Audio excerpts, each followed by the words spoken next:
Estoy en el aula de postproducción del campus de Getafe de la Universidad Carlos III con Lauro Martín Blázquez, realizador y periodista en televisión española y profesor de esta casa. Bienvenido a tu casa, Lauro. Muchas gracias, Paco. Un placer estar aquí. Como profesional de la televisión pública has trabajado en un montón de programas, pero desde hace años estás en Días de Cine, un programa mítico para la cinefilia en España.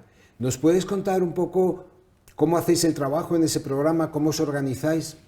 Bueno, sí, efectivamente, Días de Cine es un programa único en el mundo por su especialización. Días de Cine está pegado a la actualidad cinematográfica. La actualidad cinematográfica viene de los estrenos, viene también de las onomásticas de los distintos actores y directores, viene de los festivales de cine que cubrimos, tanto nacionales como internacionales, y somos un equipo de 8 personas, una cosa así, nos dividimos, hacemos una escaleta, nos dividimos los contenidos y cada uno de nosotros, una vez que se ocupa de su contenido, ya lo lleva hasta el final, lo lleva hasta la emisión. Y tú cada semana haces 1 o 2 reportajes sobre cine, ¿no?, para el programa. Sí, cada semana tenemos 1 o 2 reportajes, efectivamente, que tienes que documentarte, ver las películas, elaborar, referenciar y trabajar para presentárselo al espectador de la manera lo más atractiva, a pesar de la especialización, de la manera lo más atractiva posible.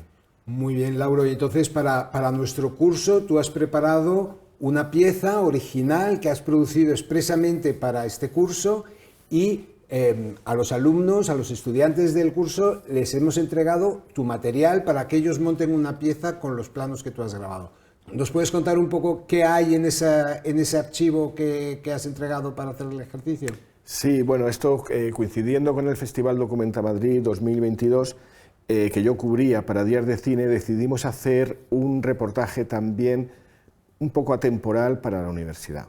Para hacer ese reportaje llevamos a cabo una entrevista con los comisarios del festival y a su vez el departamento de prensa del Festival de Documenta Madrid nos suministró material. A eso añadimos un equipo nuestro que fue a hacer unos recursos para el reportaje. El objetivo del reportaje es, de forma divulgativa, contar qué es Documenta Madrid y un poco también qué es un documental. Muy bien. ¿Y nos puedes contar un poco, cuando tú has hecho esta pieza, cuál ha sido tu flujo de trabajo? Es decir, lo primero, has trabajado sobre la entrevista, luego has escrito el guión. ¿Cómo haces para completar tu pieza? Lo primero y lo más importante es saber qué es lo que quieres contar. Una vez que sabes lo que quieres contar, ¿con qué medios cuentas? Llevas a cabo una entrevista sabiendo qué quieres contar y una serie de materiales que te suministra el departamento de prensa del Festival Documenta Madrid. Cuando tienes la entrevista, corto los totales y los coloco en su orden correspondiente, independientemente del momento en que me lo hayan contestado. Hago el relato a través de la entrevista.